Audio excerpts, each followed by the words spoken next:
Students of Reddit. What was your school's big scandal?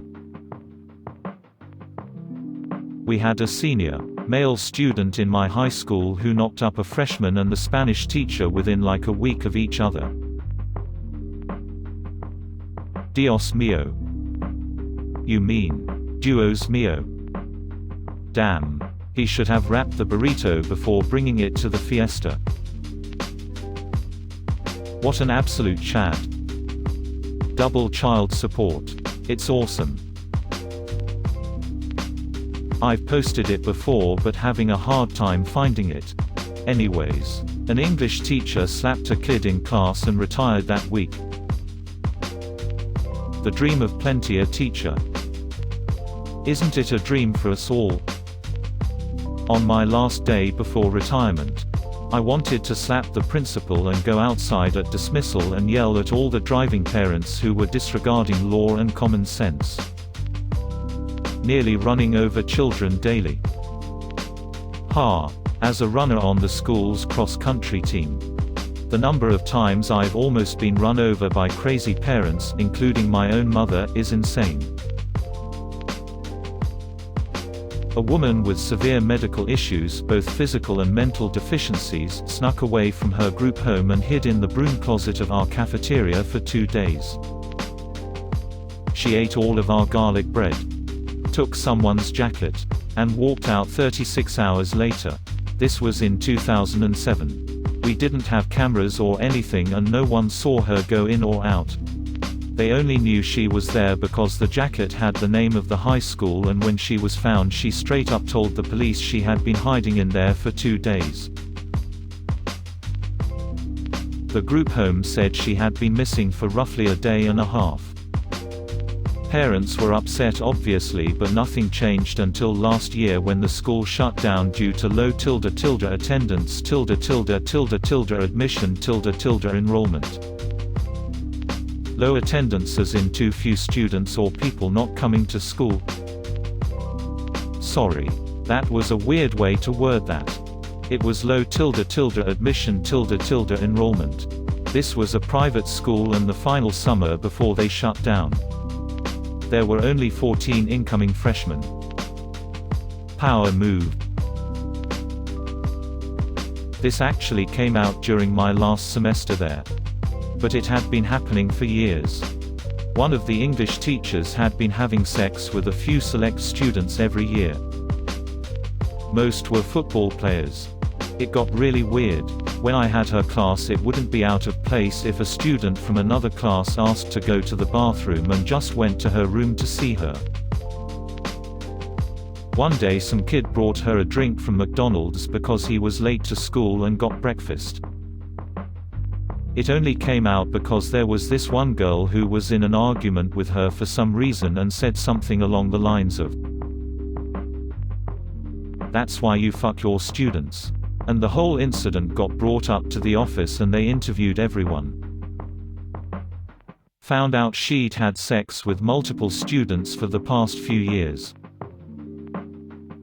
I'm in teaching practice right now. And this one astounds me. 16-year-old boys do not look like the 16-year-olds from movies and TV. They're full of zits, have major baby faces, and smell of sweat and bad cologne. They truly look like what they are, children. Stories like this gross me out even more now than they did before. The awful authority and power issues aside, the fact that they just look so young is disgusting. I know it's technically not pedophilia, but it sure isn't far off. It was in 2007. But my high school had a string of bomb threats. There was a bathroom where no cameras could see who went in or out. And someone wrote in Sharpie across one of the stall doors, "There's a bomb in the school," with that day's date. The school was evacuated, and we all went home. For the next few months, there was a bomb threat seemingly every Friday. We'd be in the middle of the first or second period. Then we'd all go home. After we missed enough days, we all had to come in on several Saturdays. And the bomb threats stopped. We also had a bunch of bomb threats around the same time. but they caught the guy doing it. I guess he had a couple of tests he didn't want to do, so he used the bomb threats to force an evacuation to get extra time. The school held a special assembly just for the sole purpose of making him apologize in front of the whole school.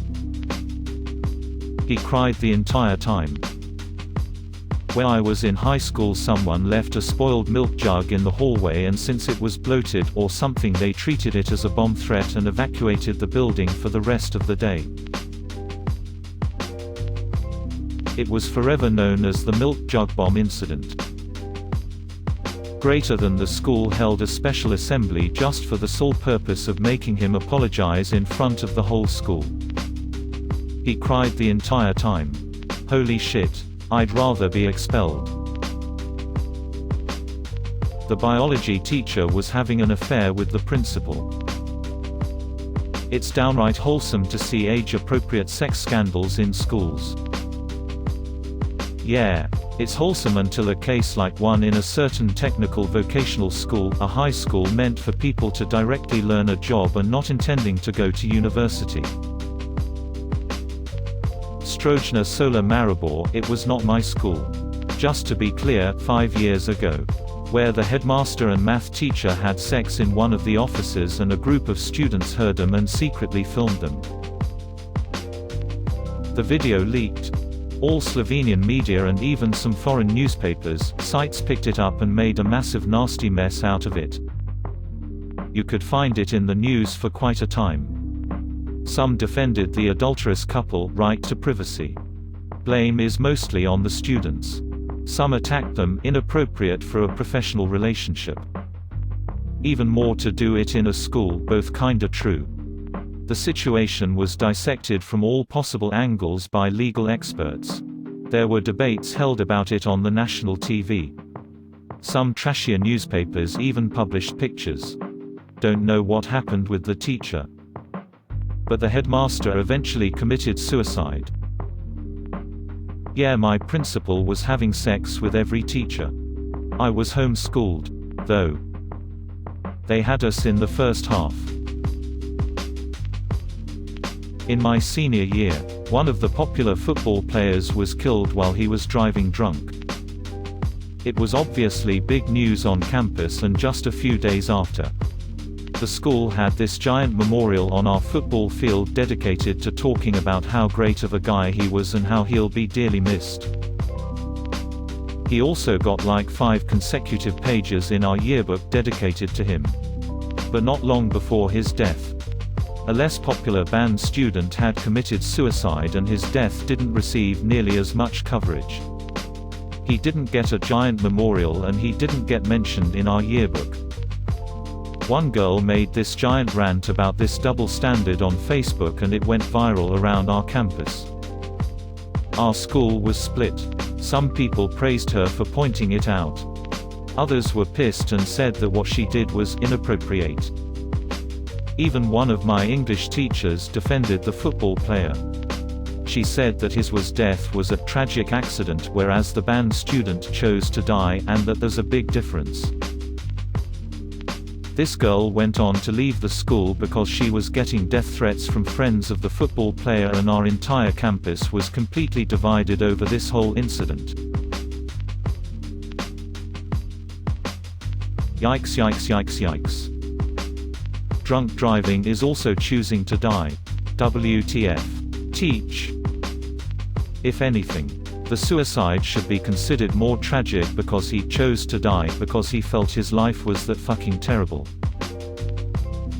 Sheesh. Sounds like a shitty situation for everyone around. Football player chose to die with poor choices. If you plan on drinking, don't bring your fucking car. Simple as that. Not sure why this isn't just common knowledge. She's completely right though. The teenagers. Their death is almost always a tragedy, even when self-inflicted. Saying a kid who killed themselves doesn't deserve a memorial because they chose to die is some sick victim blaming. Also, not to mention drinking alcohol and driving is a choice. But still, the tragedies shouldn't be compared of who deserves more attention. They should just get the same chance to be mourned. I saw this kind of double standard at my high school too. When a popular, good-looking person killed themselves, people flipped. I felt awful for that student, but was unbelievably frustrating to see the comments people were writing. Because this person was good-looking and popular. That fact was continuously repeated and people couldn't fathom how they could kill themselves. Not even a fraction of this attention was given to previous students who had died or killed themselves. It's depression. Depression doesn't know faces or status. The summer after I graduated, the principal was caught propositioning underage teenage male prostitutes. I'm sorry, what? He liked to have sex with boys under the age of 18. He was caught trying to buy it. But I understand he was not above looking for it closer to home. That is, within the high school he was a principal of. At the end of my senior year, we had bomb threats about 2 to 3 times a week. One of them was written in lipstick on the mirror of one of the girls' bathrooms. It said, "Bomb Manana." It was so ridiculous. Shit like this had us standing out in a grass field for hours while the police checked the building. Edit, this was in Florida. We probably didn't go to the same school. I'd be surprised if anyone from that podunk-ass school was on Reddit. Were they trying to say mañana? Lol. Ha ha ha ha, yes. That's what made it so ridiculous. Chemistry teacher spilled mercury in the lab at my high school. She tried to clean it up herself, which only further contaminated the lab, and didn't tell anyone about the spill. She was arrested and it cost the school $60,000 to have it cleaned up. Don't know what happened regarding her charges. Happened at my school too. Another kid and I had to clean the chemistry lab for detention in 7th grade. He spilled about a cup of mercury, stored in an open beaker, on the floor. Science teacher made us clean it up by scooping it up with index cards. This was in the late 80s. Never reported and absolutely no one gave a shit. Completely different time, man. We used to dump it out and push the droplets around on the desks. Chem teacher just told us not to eat it.